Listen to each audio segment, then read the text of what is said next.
मुझे माफ नहीं करोगी सीता? आप वापस क्यों आए मुझे और दुख देने के लिए?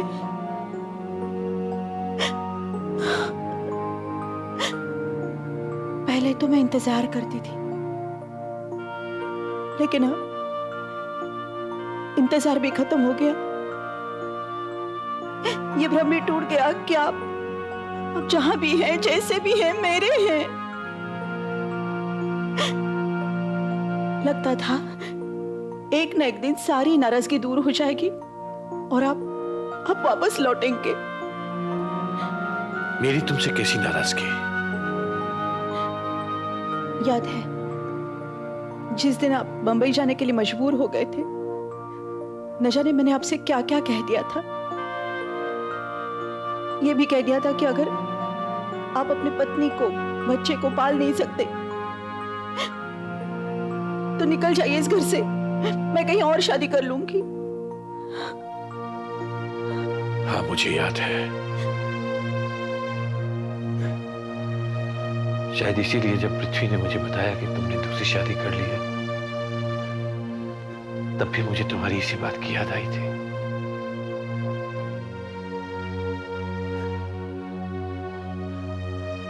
मुझे यकीन हो गया था कि तुमने सिर्फ झूठी धमकी ही नहीं दी थी, तुमने सच कहा था। तुमने सच कहा था कि तुम इस निकम्मे को छोड़कर किसी और से शादी कर लोगी। लेकिन मैंने तभी शादी नहीं कर ली थी, पूरे 1 साल बाद शादी की थी मैंने।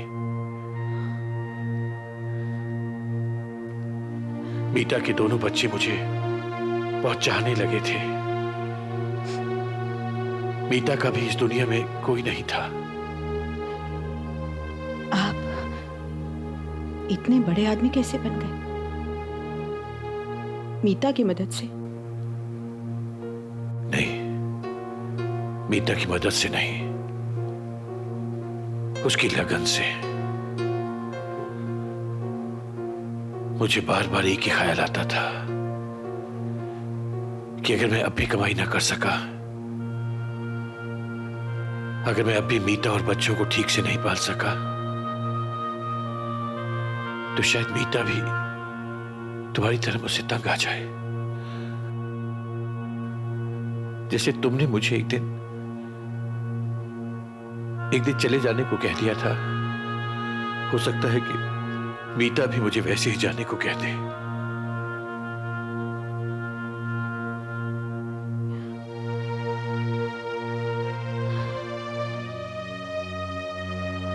शायद मेरे नसीब में यही सब था,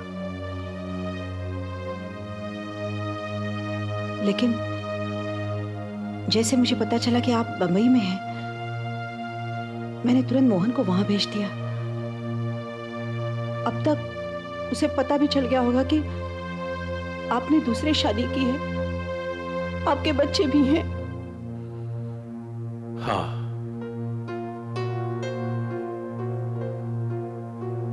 मोहन मेरे घर गया होगा, मीता से मिला होगा और उसे सारी बात पता लग गई होगी।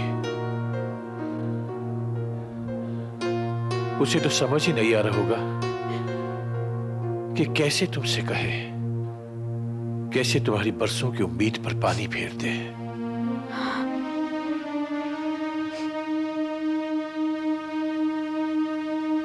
वो तो मुझसे भी ज्यादा बदनसीब है। जिस लड़की से शादी करना चाहता था, उस लड़की की शादी कहीं और हो रही है। अपने पिता को ढूंढने गया तो वहां पता चल गया होगा कि उन्होंने भी दूसरी शादी की है। न जाने उसके दिल पर क्या गुजर रही होगी। लेकिन वो वापस क्यों नहीं आया?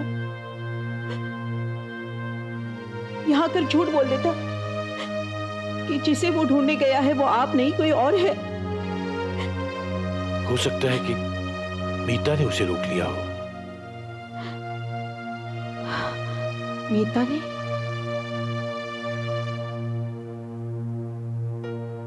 क्यों? सुनिए, अच्छी खबर है। क्या है? आज मैं संजय के घर गई थी। उसकी दादी बीमार है, उसका हाल पूछने के बहाने।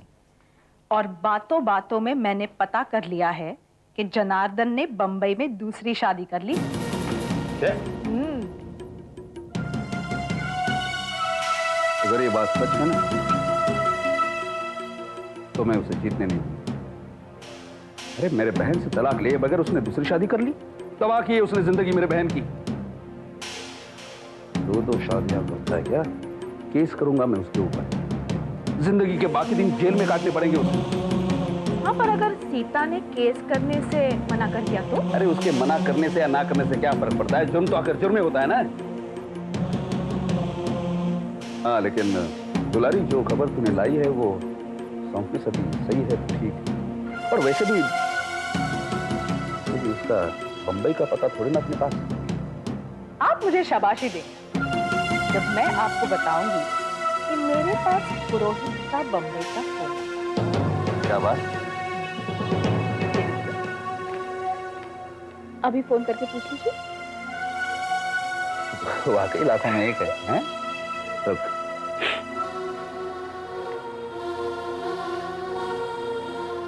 हेलो। हाँ ऑपरेटर, हाँ पृथ्वी बोल रहा हूँ। हाँ नमस्ते। देखो भैया, मुझे एक बम्बई का नंबर मिला दो। हाँ, नंबर है 6491231। हाँ मैं इंतजार।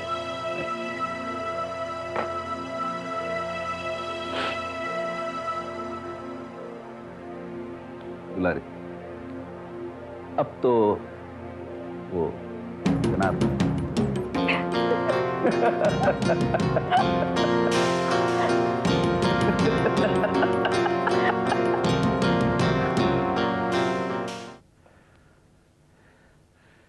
मुझे माफी मांगने का कोई हक तो नहीं है तुम लोगों से, लेकिन फिर भी, और मैं कर भी क्या सकता हूं।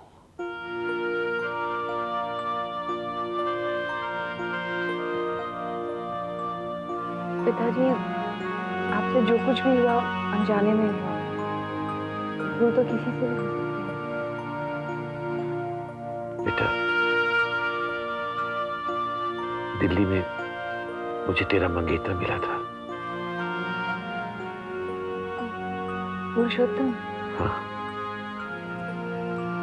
उसे यकीन नहीं था कि मैं ही तुम्हारा पिता हूं, इसलिए शायद मेरी शक्ति जैसे किसी दूसरे आदमी का हवाला देकर उसने मुझे ये कहानी बताई।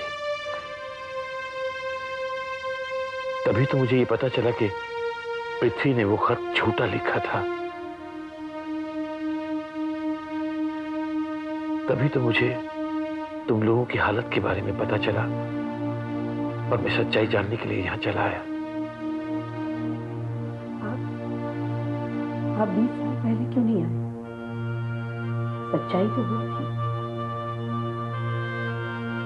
चलिए, कुछ खा लीजिए। चलिए पिताजी।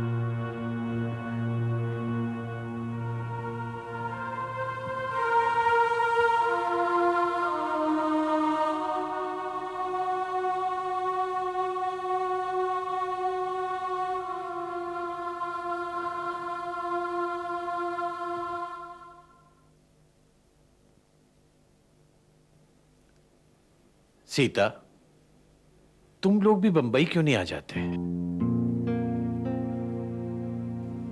अब हम वहां जाकर क्या करेंगे? आप किसके बनकर रहेंगे?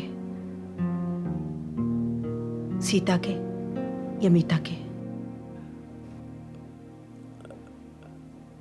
हम सब लोग इकट्ठे भी तो रह सकते हैं। नहीं, ऐसे सपने मत देखिए ना। मैं आपको मीता के साथ देखकर खुश होंगी और ना ही मीता मुझे आपके साथ।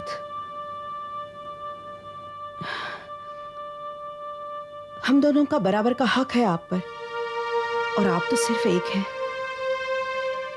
मैं मीता को समझा लूंगा। एक औरत के दिल को आप क्या और कैसे समझाएंगे? आप वापस जाइए। अगर मोहन ने आपकी बीवी को अभी तक कुछ नहीं बताया तो आप भी मत बताइए।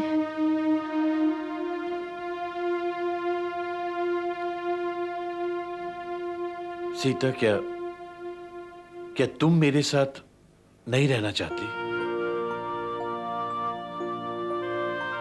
मैं आपके साथ रहना चाहती हूं, इसीलिए तो 20 साल तक इंतजार किया मैंने आपका। लेकिन मैं सिर्फ आपके साथ रहना चाहती हूं, आपकी दूसरी बीवी और उसके बच्चों के साथ नहीं। बुआ, बुआ, बुआ। मैं अभी आती हूँ। क्या हुआ? माँ ने पुरोहित जी के घर से पता कर लिया है कि फूफा जी ने दूसरी शादी कर ली है और ताऊ जी उन पर दूसरी शादी का मुकदमा भी चलाने वाले हैं।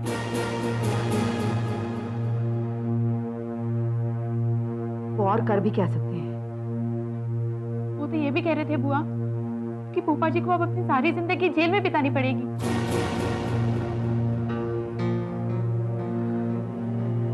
अच्छा हुआ तुमने यहाँ आकर ये सब बता दिया।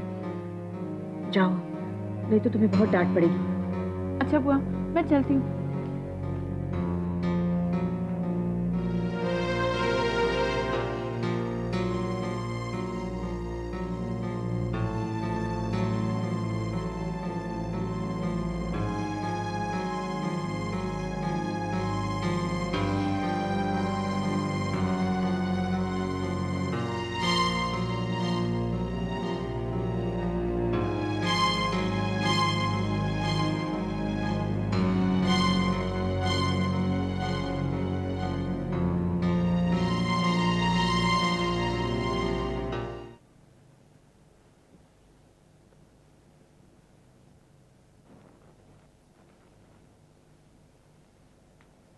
ये तुम क्या कर रहे हो मोहन? मैं वापस जा रहा हूँ। उनसे मिले बगैर? मैं उनके यहाँ आने से पहले यहाँ से चला जाना चाहता हूँ। लेकिन क्यों? क्योंकि हम तो उनके बगैर उजड़ ही चुके हैं, कहीं हमसे मिलकर वो भी ना उजड़ जाए। ये क्या कह रहे हो तुम? मैं बिल्कुल ठीक कह रहा हूँ।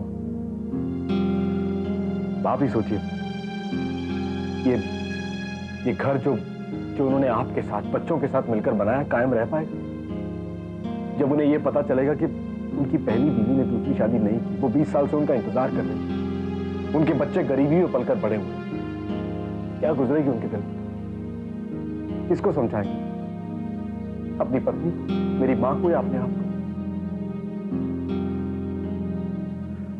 तो फिर हम सब उन्हें ये बताकर कि उनके बीवी और बच्चे 20 साल से उनका इंतजार कर रहे हैं, क्यों उनके दिल पर ठेस पहुंचाए?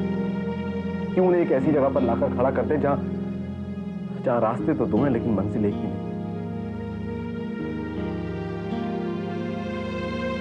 हम सबकी बेहतरी इसी में है कि पिताजी को मेरे यहां आने के बारे में ना ही बताया जाए।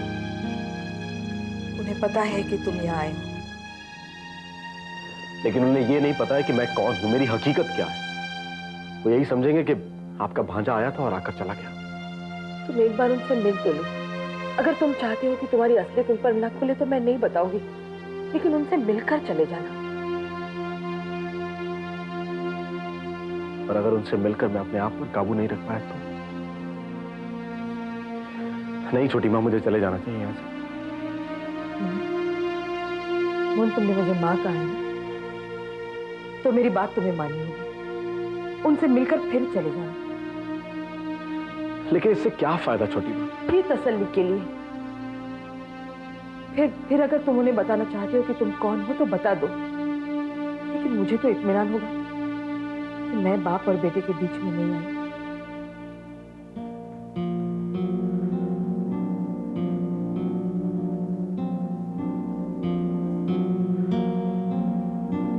ठीक है, मैं नहीं जाऊंगा।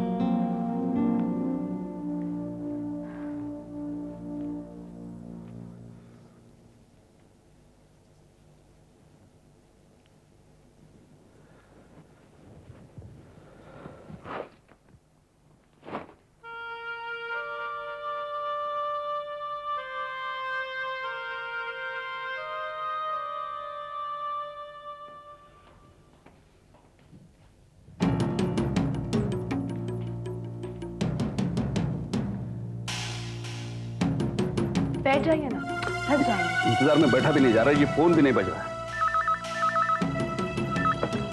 Hello, your Bombay call sir. हाँ हाँ, मैं रामपुर से पृथ्वी बोल रहा हूँ। पुरोहित साहब हैं?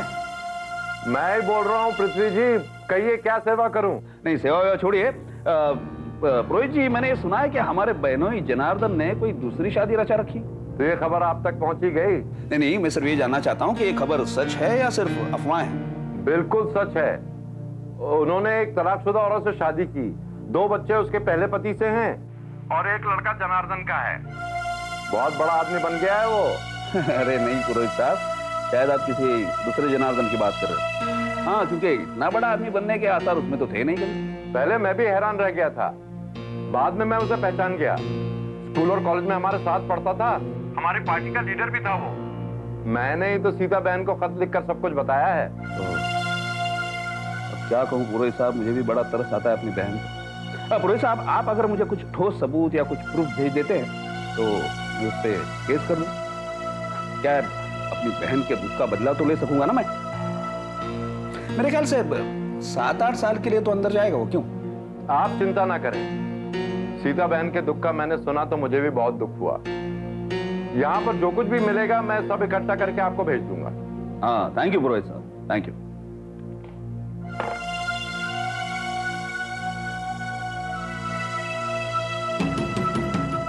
अब इस तरह कुछ लूंगा, खूंखार तक नहीं मार सके।